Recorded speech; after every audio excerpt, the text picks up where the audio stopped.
আমরা দেখেছি ৫ আগস্টের পরে বিএনপি বা বিএনপির বিভিন্ন নেতাদের বিরুদ্ধে এত অভিযোগ, বিভিন্ন জায়গায় চাঁদাবাজি, দখল কিংবা নানান ধরনের যে অভিযোগগুলো এসছে, কোনোটা সত্যি কোনোটা মিথ্যা, কিংবা সত্যি তার কিছু প্রমাণ এসছে যে বিএনপি অনেককে বহিষ্কারও করেছে, তাদেরকে অনেক শোকজও করেছে, তার মানে কিছু ঘটনা সত্যি।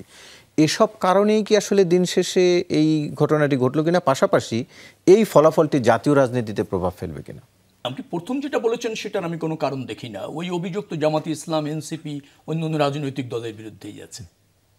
এনসিপির বিরুদ্ধে আছে, জামাতের বিরুদ্ধে তুলনামূলক কম, আমি বলছি না নেই, আপনার কাছে কম, কিন্তু আমি তো মিডিয়াতে কম দেখি না, আমি তো অনেক পাই। আমি বলছি যে আমি হয়তো এখানে 30টা কথা বলতে পারবো। সই জাল করে জামাতের ইসলামের থানার আমির ইউনোর সই জাল করে চাকরি নিয়েছেন, এটা তো আছে। জামাতের ইসলামের পিপি জসকে ঘুষ দিয়ে আসছে, তার জন্য তার পিপি গিয়ে চলে গেছে। তো এই করাপশন আর কোথায় বলবেন আপনি? সাবেক এক এমপি বিশ্ববিদ্যালয় শিক্ষক নিয়োগের জন্য সুপারিশ করে দিয়েছেন, সরকারি জায়গা দখল করে সিরাজগঞ্জের উল্লাপাড়া ভবন দখল করে জামাত ইসলামের কার্যালয় করে ফেলেছেন। নাই কোথায় ভাই?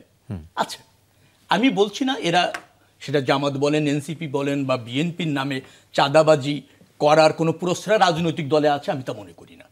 এটা কোনো দলে থাকা উচিত না এবং কোনো দল প্রশ্রয় দেয় আমি মনে করি না। তবে বিচ্ছিন্নভাবে আমাদের রাজনৈতিক দলের মধ্যে এই ধরনের কিছু দুষ্কৃতিকারী অপরাধী আছে। তো পর্যায়ক্রমে সেগুলি সব রাজনৈতিক দল এখন কনসার্ন, তাদের বিরুদ্ধে বহিষ্কার করছে, আইনি ব্যবস্থা নিচ্ছে, নিশ্চয়ই সেটা পরিচ্ছন্ন হয়ে যাবে। দেশে যদি কিছু দুষ্কৃতিকারী থাকে তো সেটা তো রাজনৈতিক প্রশ্রয় না পেলেও কোনো কোনো ঘটনায় রাজনৈতিক দলের মধ্যে সম্পৃক্ত হয়ে যেতে পারে। যেমন আমি কালকে একটা অপরাধ করবো কিনা আজকে তো আপনি আমাকে দেখে বুঝতে পারছেন না, বুঝতে পারছেন? এখন আমি রাজনীতিতে যুক্ত আছি, ভালো মানুষ, কালকে একটা অপরাধ করে ফেললাম, দলের বুঝার সুযোগ থাকে না। দেখতে হবে দল প্রশ্রয় দেয় কিনা, দল তার বিরুদ্ধে প্রয়োজনীয় অ্যাকশন নেয় কিনা। একটা দলের এর বেশি কিছু করার নেই, সেটাতে প্রভাব পড়ছে বলে আমি মনে করছি না। অভিযোগ অনেক আছে, ভাই বলছিলেন জামাত ইসলামের ভাই যে ছাত্রদল অভিযোগ করেছে, শুধু ছাত্রদল অভিযোগ করেনি, সব পরিষদে অভিযোগ করেছে এই নির্বাচনের ভুল ত্রুটি নিয়ে। যেমন উমামা করেছে, কাদের সাহেব কাদের করেছে, ইয়ামিনও করেছে, সবাই করেছে অভিযোগ, ত্রুটি বিচ্যুতি আছে।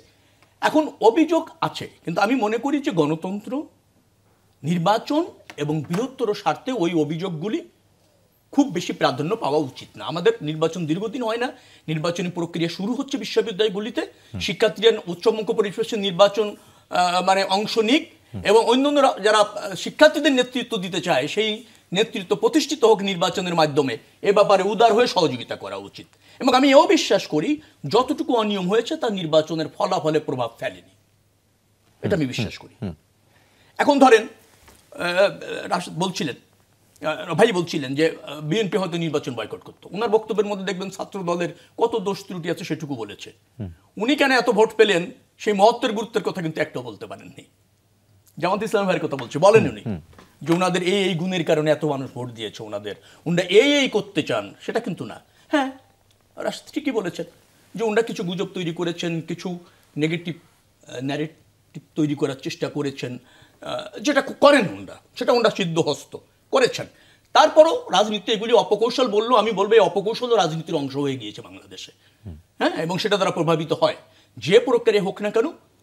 আপনার ওই ঐক্যবদ্ধ শিক্ষার্থী জোট জয়লাভ করেছে, তাদের স্বাগত, তারা এগিয়ে যাবে। আরেকটা বক্তব্য শেষ করবো, ওই যে বলছিলেন ছাত্র শিবির ক্যাম্পাসে, ছাত্র শিবির নামে ছিল না, তবে ক্যাম্পাসে তারা পরিপূর্ণভাবে ছিল। একটা হচ্ছে ছাত্র লীগের মধ্যে থেকে নেতৃত্ব দিয়েছে, আরেকটা হচ্ছে সাধারণ শিক্ষার্থীদের সাথে তারা মিশে থেকেছে।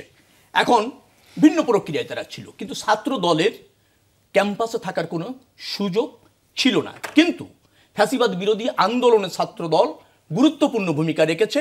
শিবির তাদের নামে ভূমিকা রাখেনি, সাধারণ শিক্ষার্থীদের নামে রেখেছে।